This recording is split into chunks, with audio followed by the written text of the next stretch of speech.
Hi, this is Colin Hung with HitMic, and welcome to another interview that we're doing. This time I'm sitting down with Brian Davis, Executive Vice President at Scorpio Healthcare.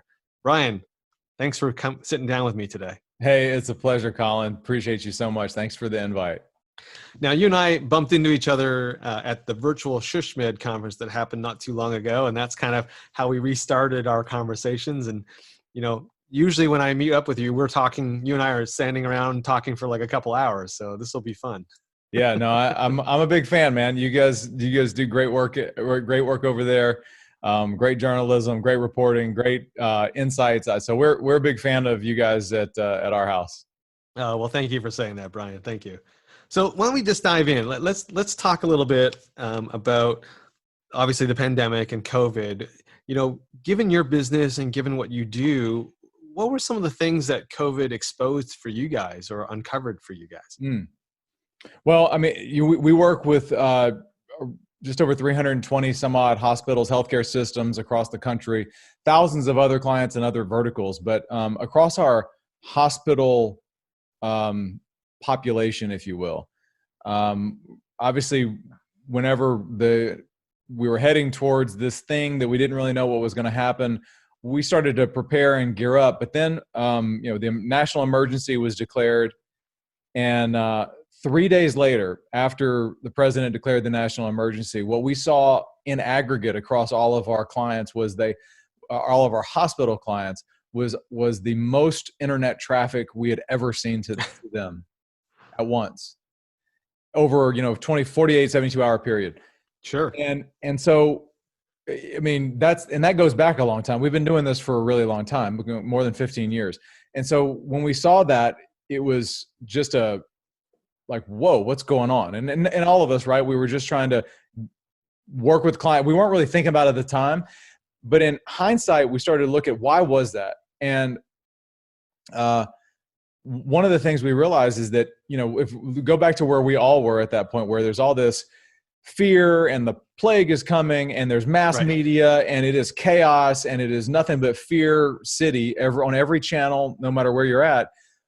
But what people did was they said, okay, I've got all of this chaos coming at me at once, but who can give me local context and meaning about what it means to me? And people turn to their local providers, local hospitals, in a way that's different than their normal. I broke my arm, I've got a health problem. I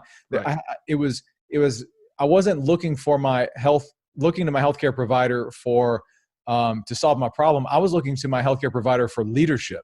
And that was one of the, and that played out in the analytics. We saw that happening. And so I think one of the things that got exposed, and I think COVID, if it did anything or if it's doing anything, it's exposing a lot of things. It's exposing organizations that were ready, organizations that were not ready, leadership that was ready, leadership that wasn't ready across, business and healthcare and everything. But it became an opportunity for organizations to connect with their local community in a different way. Gotcha. And then the twist on it is it was all happening digitally because there was no other option. And so it was just this all of a sudden the importance of the hospital's web presence became really high. Well, you were talking about that before, about saying that there was this shift because you were saying hospitals, and other healthcare providers used to think about their front door literally as their front door. But now because their front door was potentially closed and some had to be shuttered or not accept certain types of patients, now they had to think about their front door digitally. And that was a real shift for for a lot of healthcare organizations. Yeah, exactly. I actually, to that point, I had a hospital CEO say that, like we were in a conversation, and he said, if there's anything that's true right now, it's that our digital front door is just our front door. It's now just our front door. And if you think about it, I mean, that's right. It is this is the front door. Right. And so that led to a conversation of, if that's true, then how do we treat it with the same level of intensity, intent, and respect that we would our real front door. And so it led to us working with a lot of clients. I mean, we obviously got real tactical in terms of helping people launch things and pull back things and turn things back on and off. And then we actually did one project that we did as kind of a community service. Was we actually realized there was still a lot we were able to help all our clients, and then we realized that many people we were talking to, the reason they were talking to us is they already needed help, but people we were talking to were running into problems where they were not able to react quick enough digitally. Okay. So our team built what we call the COVID-19 Community Communications Hub, which was basically this microsite that allowed you to put your information, had the symptom checker, had all these things. And we started just rolling it out for free to anybody that needed it. There was a lot of rural hospitals, a lot of smaller market hospitals. We rolled out about 25 of them in about 20 days, just to help, right? I mean, just to help these folks. But it was an incredible level of intensity that, I mean, none of us have experienced before. But it definitely has brought to the forefront that you must have your digital front door, your front door on point. There is no more distinction, right? Your physical and your online presence. It's all about your online. It's all about your presence. Period. Yeah. And for those that were caught a little flat-footed without the digital side, I think they quickly had to ramp up in those few months there at the March, April, May. Yeah. Yeah. Absolutely. So, we talked that, you and I bumped each other at SHSMD. You did a presentation there. It was really centered around the need for principles to guide your marketing strategy. Can you maybe expand on that for us? Yeah. And I think that was one of the common denominators of the organizations that were moving the quickest, at least relative to our clients, is we all have, especially at hospitals and healthcare organizations, very mission driven. I mean, that's just the way we think. Mm-hmm. We have our mission, vision, values for our organization. But what we found over the years is that whenever it comes to, there's the marketing function at the organization. And then within that, there's maybe the digital component of that. There used to be more separate. Now they're really integrated. It's all one thing. But in terms of our marketing, how do we operate? And what we found is that there really aren't often organizations within the organization that say, these are the principles with which we're going to operate relative to our digital presence, for example. We have our mission, vision, values, but they're not applied in terms of the way we think about or we plan for our digital marketing. So, especially with some of our larger clients that have had really complex both business and technical challenges, mm-hmm. Political challenges internally. The question, I mean, we all know that one of the biggest threats to any big project or digital transformation is not so much the technology as it is the political and consensus alignment. Sure. And so what we experienced and work through, and we've got a process that we work through with our clients on this, is the first thing you have to do is make sure you're clear on your principles of how you're going to operate your digital presence. Like, what are the principles of your digital presence? That's what the workshop at SHSMD was about.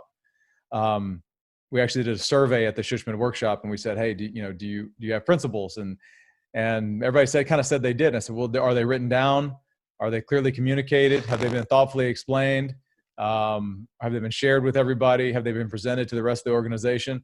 And then once people looked at it through that, they said, "Well, actually, we don't really have principles." I said, so the power of that, though, is that when these principles are articulated and written down, like and I had one client, RWJ Barnabas in New Jersey, they call it their digital constitution, where it's a set of principles that say we're going to look at every decision through this, and they're simple things, but it allows them to be objective about the way they think about things. It's not me versus you or his opinion versus her opinion. It's just a matter of, is it in or out of alignment with the principles? And And these are simple things. I mean, I'll just give you a couple examples. Sure. Put the patient first. It's simple, right? But not always easy. We lose sight of that if we don't have that written down somewhere. So we might make a decision with our website or digital strategy that forgets that it's for the patient, right? We value simplicity over complexity. So is the thing we're going to do going to make the experience more complex or less complex? More simple, less simple. I have one from another client, OU Health, which just launched.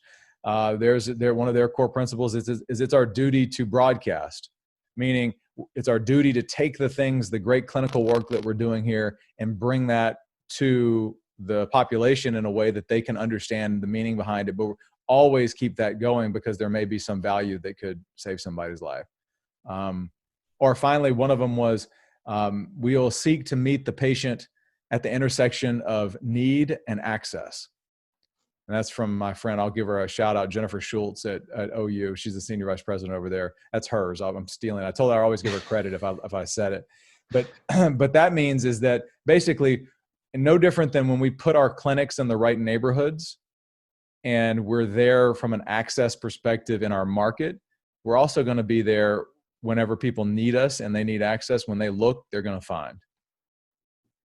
And so we ask ourselves the question if we're doing that. So we write those principles down, but here's the magic thing that happens. And I've seen this numerous times, is that when these principles when you do the work to develop the principles and then start to share them and not get out of the process of selling the project and sell the principles to the rest of the organization, I've seen consensus aggregate, people move faster, they don't disagree, it cuts through the politics, and it's a very powerful device. So that's something we've seen. Hopefully it'll be a trend based on the workshop. Hopefully more people will start doing this. But with our big clients that have had really complex things, that's been one of the big powerful things. And then when COVID hit, it helped them know what to do and what not to do. I really like that whole concept of an internal digital constitution, right? These are a set of guiding principles that when things hit the fan and when things are a little intense, you can go back to this and go, hey, are we remembering that, this is for the patient? It should be easier, not harder. You're not putting extra steps in the way just because it's expedient. You're actually thinking it through. Those are hard things to remember when you're in the heat of the moment and trying to get something out the door. Yeah, exactly. I mean, Carol Konechny Grant, who is my co-presenter, she's the vice president at Regional Medical Center in Orangeburg, South Carolina. She's been a SHMID member for many years, board member. She's amazing. I call her the chess master. She's like, if you would never want to compete. She's amazing. But she said straight up, she said that, COVID hit and people stopped thinking. I mean, there's a thing where people just stop thinking. And so, if the rule says this, I must do this, and they're not really thinking, but a principle gives you the space to go, relative to this, I'm going to do what's right for the patient. And so anyway, this plays out over and over again, but again, it's great to have it for the organizational level, but what we would say is that it's a game changer whenever you are able to deploy this, especially around your digital world, because we know many times other senior executives, C-level, they might not be thinking about this all the time. Your CFO isn't thinking about this, but whenever you're able to come to them and say, these are the principles that are governing the way we think, it can be very powerful. I'm going to change gears on you, Brian, because I want to ask you a question about a discussion you and I were having before we got on air here. And that was this. Is Amazon the right barometer for healthcare to be using as a comparison for their digital presence? Or is that just is it flawed to be comparing yourself to Amazon? Okay. So how much distribution can we get this out to the world? Because I've seen this quite a bit. The easy answer for people to do is say, I want to be like Amazon. There's been this injection of personalization and consumerization of the consumerization of healthcare. Consumerism is king, and as a result, okay, then there's all this. Well, then what do consumers want? Well, they want personalized experiences, like what? Like Amazon. Okay, so then we need to be like Amazon. No, I'm telling the listeners and everyone, no. As much as the marketing may tell you, because and this is something that's in healthcare marketers' minds, because I see it in I see it in RFPs. I see it in proposal. I see it out there, and people do presentations about it. We compare to Amazon. We must have this personalized experience. Here's what I tell you: for consumers, yes, the personalized patient experience is, for the organization that can do that and execute that well, is a game changer, right? That's everything from when I call to the ability to schedule to the emails that I get and the reminders, and I get a text. I mean, here in Dallas, Mint Dentistry, I just went to them yesterday, and they send you a text to remind you of your appointment. And, oh yeah, you can come in early. Click right here. It is personalized. That was a personalized, amazing experience. That's why they're winning. And that's what, from a personalization perspective, it's all of that experience. But in many cases, over the last several years, what we've seen is that people have gotten fixated to say, well, we need for example, our website to be this personalized Amazon experience. And they've spent, in many cases, millions of dollars to try to make that happen. But what I would say, and our position would be, there's a problem, is that there, Amazon, Best Buy, Target, these are brands that we're interacting with on a weekly, daily, or in the case of Amazon, in my house, hourly basis. It seems like, I've got a shipping dock on the front porch. It's hourly. It's a constant, ongoing communication and relationship, and it is super personalized. And Amazon is Amazon because of that reason. But there's a problem when it comes to healthcare organizations. We don't visit that often. I'm not on a hospital's website for any other reason to solve a problem, or in the case of COVID, to get information about context and meaning about something in my neighborhood. And because of that, on a technical level, you don't have enough data to actually personalize anything, because I'm not coming back often enough. And what I come to your website for today, my broken leg, could be decidedly different in 6 months. And so you can't predict what I need, and nor should you. In fact, I think I've had one senior executive at a hospital say, how dare we presume to know what the patient needs before we've talked to them? So in other words, you've come to my website and you visited the maternity section, but you came back, to show them content about maternity. That's not what I'm coming back for. I'm coming back for my cancer issues with my father or something, right? So you're not doing anybody a service in that. So personalization and furthermore, nobody's actually pulled this off. And I've actually had one of our chief designers says, this idea about personalization with the website for this type of, in this industry, is an excuse for lazy design. Great design will do the work contextually in that visit, right? I'm coming for this, the web experience, also the digital advertising that goes along with that, the search ads, the landing pages, all of that is the personalization experience. I searched for this, I found this, I came to the right page on the website, the SEO was right. Frankly, Google is kind of the personalization engine. And so, so what you're saying is that's a long version. No, I like it. What you're saying to me is that, Amazon is a great company. It does what it does very well, but you are comparing an apple to an orange, right? Because they have a transaction volume and a relationship with these individuals, with us, that is much more frequent than I ever hope I have an interaction with a healthcare provider, right?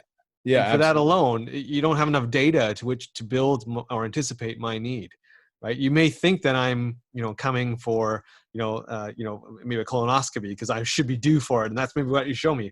But in actual fact, I'm coming because something's happening with my son or my daughter or something like that. And so, your personalization is going to be off. Your predictability is off.